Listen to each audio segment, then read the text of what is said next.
So I am a father of 5 beautiful children. And every night that I'm telling them stories and they're telling me stories, I have to say, my heart swells. And I get this Papa Bear instinct, like where I want to wrap my arms around them and just keep them safe.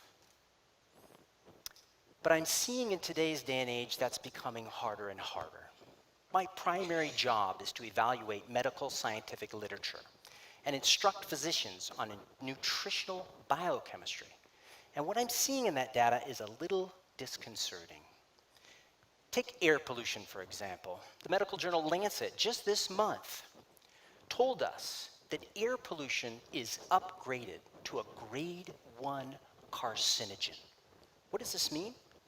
This means that the particulate that's coming up from fossil fuels, diesel exhaust, is getting into our cells, into our bodies, irritating our cells, changing their shape and behavior to make them cancerous.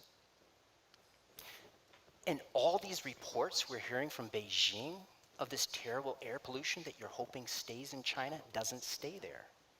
NASA has been tracking a phenomena called the brown cloud. Those pollutants get up in the jet stream and within 7 days' time deposit themselves on the western seaboard of the United States, on my children's home. If that's not enough, look at some of the data on pesticides. There are hundreds of millions of pounds of these substances applied on planet Earth every single year. Some of these are known neurotoxins, and we're seeing them in the umbilical cord blood of unborn children. As the levels of these chemicals go up, the IQ scores go down. So I literally leave my office some days, I'll go outside, and I'll look up at the sky and I'll say like, oh my gosh, isn't there somebody out there who can help us? As if I'm half expecting Superman to swoop down and blow away all the air pollution and pesticides. But thankfully, when I run back to my office and I get on the phone with world-renowned researchers and I read thousands of papers, I see hope in desperation. I see we have superheroes right here, right now. And some of them are in your fridge. You might even had them last night for dinner. It turns out that super broccoli can do amazing things. And broccoli has a chemical in it called sulforaphane. And this chemical will get into each and every one of your cells and whisper to your DNA. You see, the biohazards that come in through pollution will get into your cells and irritate them. And sulforaphane from broccoli will migrate in, seep into your cells, bind to a substance in your cells that releases a magical DNA reading compound called NRF2. This opens up, this whispers to your DNA and it says, hey, you can do more, you can be more. And next thing you know, you start producing antioxidant proteins that combat all these biohazards. At the same time, you start producing detoxification proteins that shuttle these biohazards out of your cells.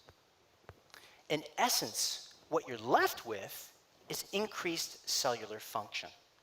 Because sulforaphane was ultimately discovered by researchers at Johns Hopkins University, Dr. Talalay and Dr. Kang, who are looking for the most ultimate substance on the planet to combat cancer.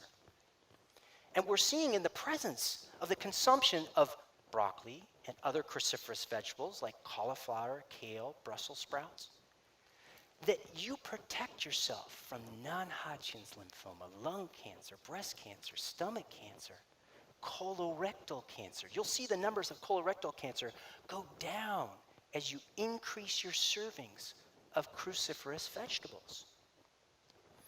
It turns out that this whispering to your DNA is the ultimate antioxidant.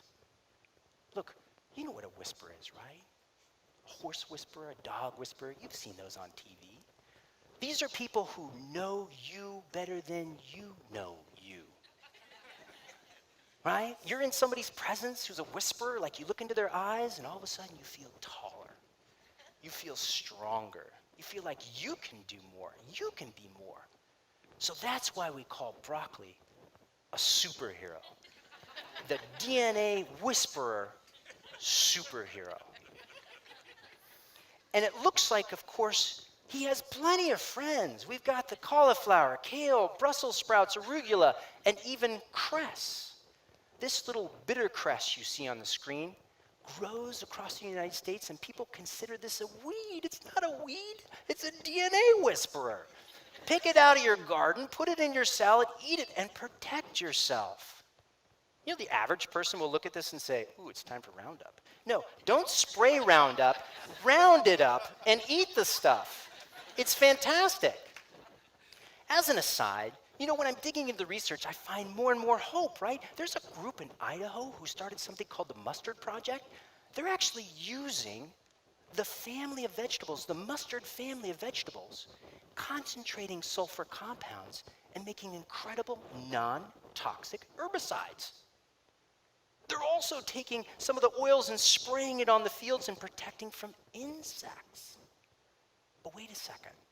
They found a use for the additional oil from the extractive process. They're turning those into biofuels. They're working on some of the cleanest jet fuel on the planet now, being derived from canola oil. That's from the mustard family. So this family of vegetables can do what?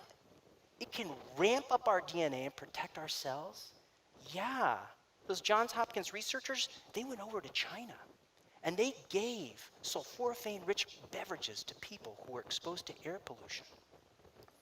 And they found that those toxins that they were breathing in were found more in the urine after they consumed more sulforaphane. They found rats exposed to pesticides. If you give them sulforaphane, it protects them from damage. So wait a second. We can protect ourselves from damage, and at the same time, we can lower our chemical exposure, all from a single family of vegetables? Now, if that's not the definition of a superhero, I don't know what is. And it looks like it's time to bring these to the limelight, folks. Stop putting this as a side dish in a deli case. Everybody's mother, brother, sister is eating kale, but come on, broccoli, it's 100% less trendy than kale.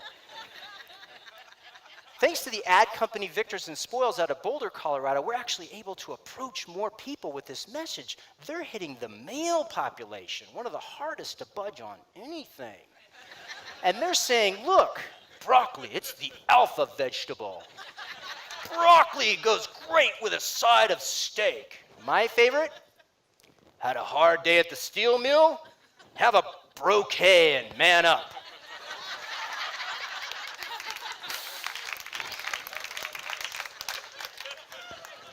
But really, we got to get our kids started early. We got to get them accustomed to that baby diaper smell. Enough of this, ew, gross. Enough of this, do I have to eat it? We got to get them started when they're young. And this is what you do. This is the secret. High-powered blender, lots of freshly picked fruit, blueberries, strawberries, raspberries, some citrus, because lemon and orange hide the sulfury flavor. One leaf at a time. One leaf at a time. Blend it up. They hardly notice. And then a week later, 2 more leaves. And then a week later. And then within a couple of months, this is what it looks like. And you've got smiling kids who are addicted to sulfur-based compounds. They didn't even know what hit them. But don't stop there. It turns out that broccoli plays well with others. Johanna Lampe at University of Washington, Fred Hutchinson Cancer Research Center, she's saying, come on, eat these. They increase the beneficial cancer protective effect with the broccoli. So have a platter, for goodness sakes. Eat them up, they're delicious. And when you do, don't do it out of fear. There are so many people out there saying, I can't eat cruciferous vegetables, I'm gonna get thyroid disease. And I would say, question where that information came from. Because I've talked to world-renowned authors and researchers, and they all say the same thing. You're going to have to eat multiple pounds of raw cruciferous vegetables a day. You're going to have an iodine insufficiency and thyroid problems to begin with before this is even a concern. So eat it up. And when you do, it should look like this if you're going to cook it, okay? It should look like this, right? Not like this. It should look like this. Whoops. Because this is 2 minutes in a steamer basket, lightly steamed, still crunchy, delicious. This is what you get at a cafeteria. This is how Grandma used to cook it. This is 7 minutes boiled, left on a countertop.